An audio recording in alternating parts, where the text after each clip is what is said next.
Boa tarde, oitavo ano. Tudo bem com vocês? Como passaram na semana parada? Vamos lá então.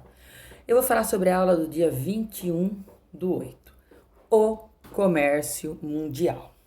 Então eu começo perguntando: de que maneira nosso padrão de consumo reflete na produção e distribuição de produtos?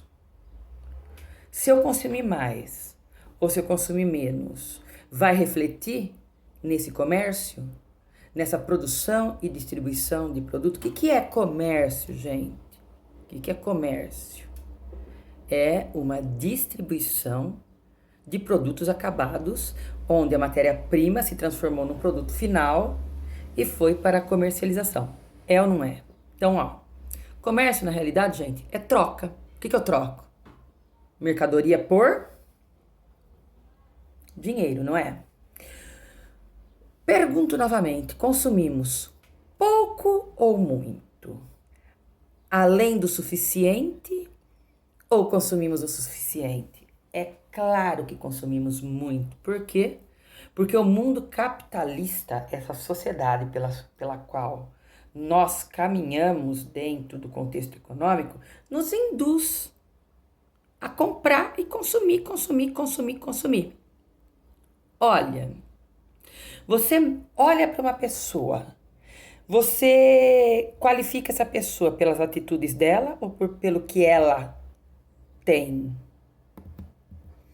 Você acha que uma pessoa é idônea ou não idônea, sei lá eu, pelo jeito que ela se traje, os trajes que ela usa, o carro que ela chega, as maquiagens, as bolsas, os sapatos?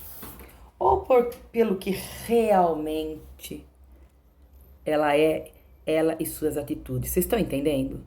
Então, nós consumimos demais, terá que haver cada vez mais produção, cada vez mais a gente vai agredir o meio ambiente. E o negócio é o seguinte: nós poderíamos, principalmente agora com a pandemia, eu acho que deu pra ver que a gente sobrevive com muito menos, verdade ou mentira, tá? O padrão de consumo é estabelecido em num espaço que a gente vive. Então, você é visto com bons olhos, de repente, devido às roupas que você usa. E as roupas que você usa, o tênis que você usa, também é estabelecido no espaço que você vive. Então, quando a população era mais rural do que urbana, não se sentia tanto esse efeito. Agora não. Agora as pessoas trocam de short, trocam de blusinha, trocam de sandália, trocam de tênis, trocam de camiseta cotidianamente, só não trocam mais porque não tem poder aquisitivo. Porque quem tem compra, compra, compra. E agora, com a facilidade da internet, precisa ir lá.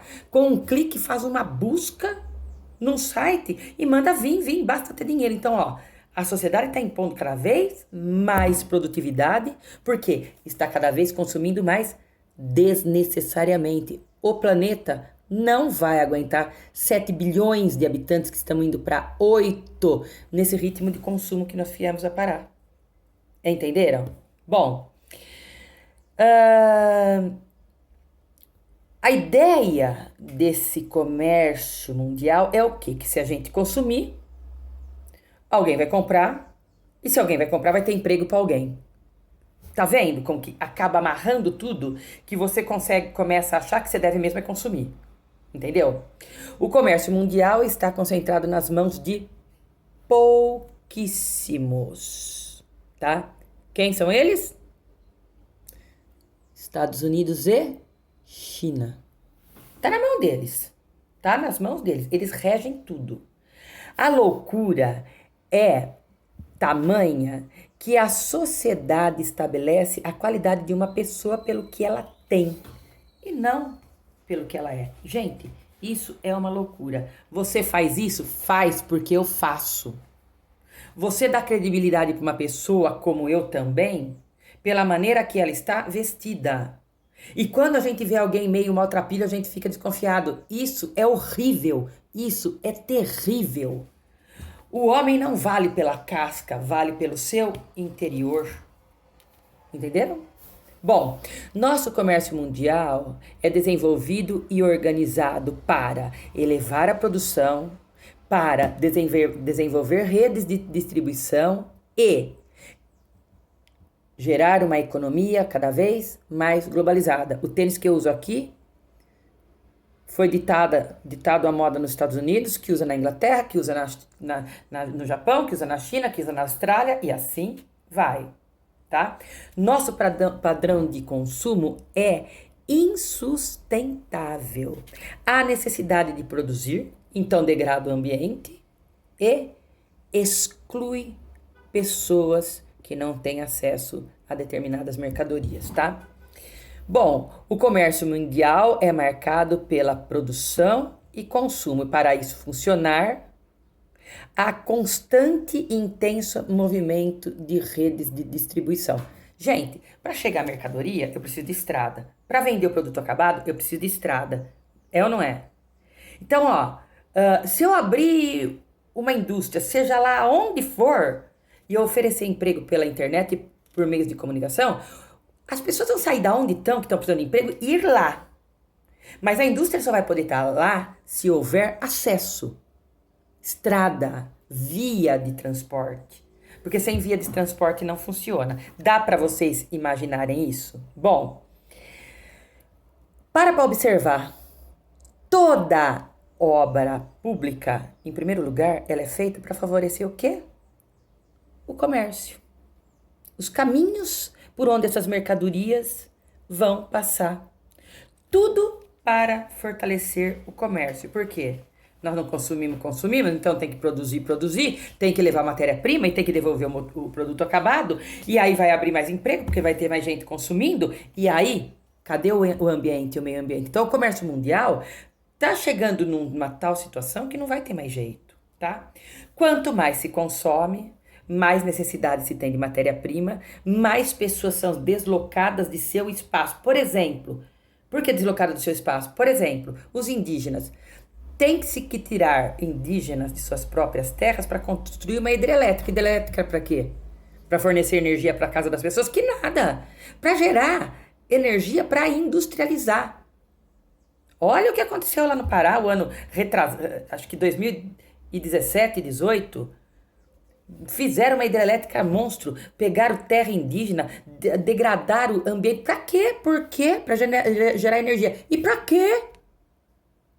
Pra sustentar a indústria. Entenderam? Bom, o comércio está concentrado. A maior parte das trocas comerciais é de produtos industrializados. Por quê? Coitadinhos dos que têm matéria-prima. Tá? Imagina os países do primeiro, segundo e terceiro setor da economia.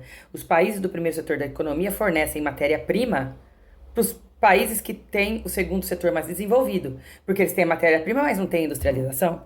Entenderam? Bom, os países mais ricos concentram a produção de industrializados. Criação de blocos. Opa, tá caindo aqui minha montagem. Minuto. Criação de blocos econômicos surgem para fortalecer e competir aquela região com o comércio mundial. Aí tem um organismo da ONU, que a gente fala sempre de organismos da ONU, né? De agências da ONU. A gente não ouve toda hora na televisão, OMS, Organização Mundial da Saúde, tem também a OMC, Organização Mundial do Comércio.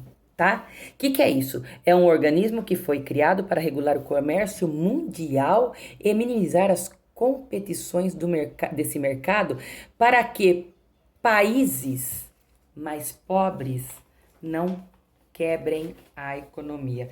Mas o que quer dizer tudo isso? A OMC vai administrar o comércio mundial, vai dizer quem vende, só que a OMC tá lá nos Estados Unidos, né? Quem exporta, como exporta, supervisiona políticas comerciais, tá? Existe uma verdadeira guerra comercial e essa guerra comercial mata mais pessoas do que uma guerra verdadeira, uma guerra armada. Gente, por quê? porque exclui pessoas. E quando pessoas são excluídas, imagina muitos dos países da África, a população dizima, morre por necessidade. Então, o que acontece? Ou você entra no comércio mundial para ter troca, que seja lá com vantagem ou com desvantagem, ou se você ficar fora, você acaba morrendo. É aquela história, se ficar o bicho come, se correr o bicho pega, tá? Bom, vou falar para vocês quem são os dois, o primeiro e a segunda economia mundial. O comércio está concentrado nas mãos de quem? De quem? São dois. De quem? E de quem?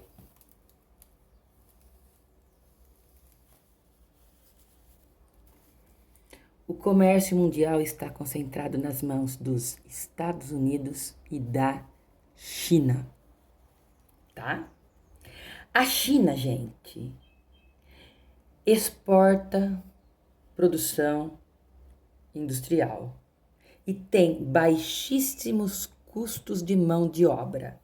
Enquanto que os Estados Unidos é a maior economia mundial, a primeira, de alto nível de produção e tem uma mega infraestrutura interior para essa produtividade e para esse escoamento da produtividade, tá? Gente, na Idade Média, se media poder quem tinha mais terra, não é? Hoje, o poder é medido por quem comercializa mais. Tem mais poder em suas mãos quem mais comercializa com o mundo, tá?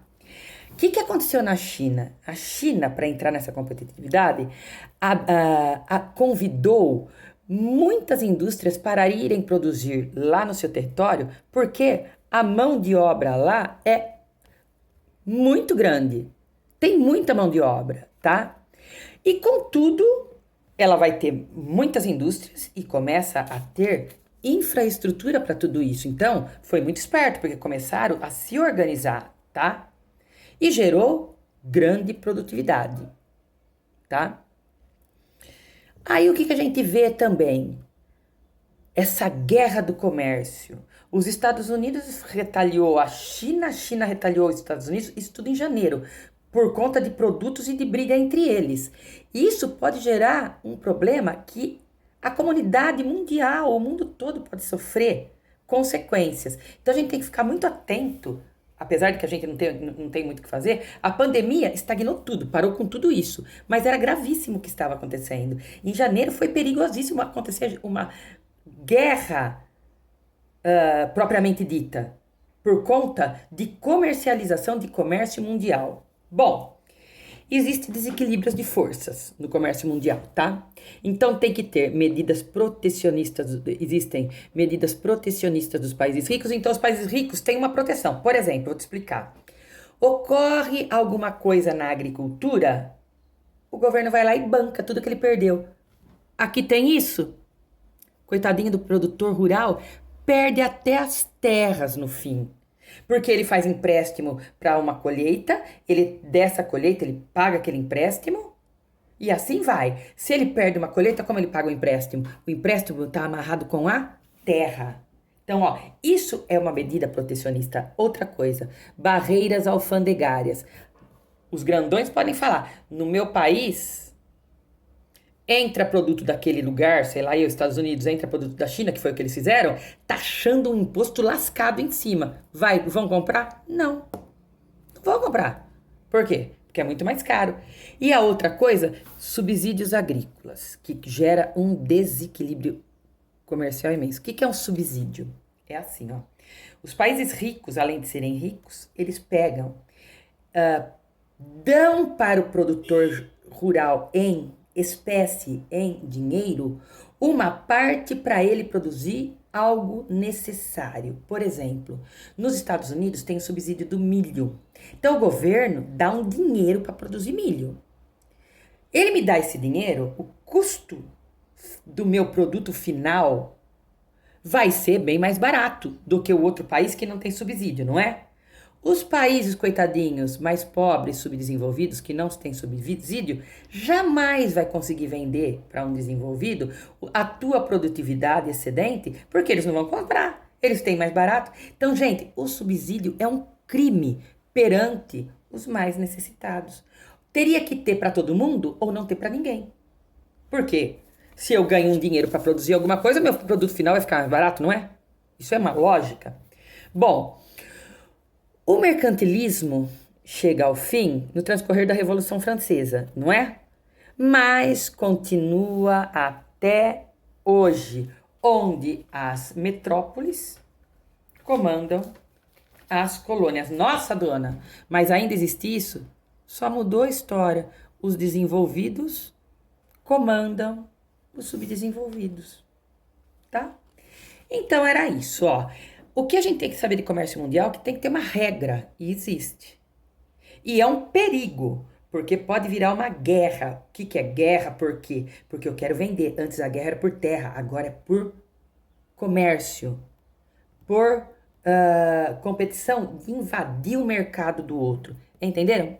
Bom, ficamos assim, por hora é só. Esta aula aqui, ó, do comércio mundial está entre duas aulas dos BRICS. Eu fiz uma coisa horrorosa, eu fui mexer no celular e eu apaguei a aula do dia 20/8. Eu vou republicá-la no domingo para não fazer confusão para vocês. Que é a primeira parte dos BRICS. E hoje no Centro de Mídias passou a segunda parte, que eu vou publicar na quinta-feira que vem, tá bom? Ficamos assim, bom retorno.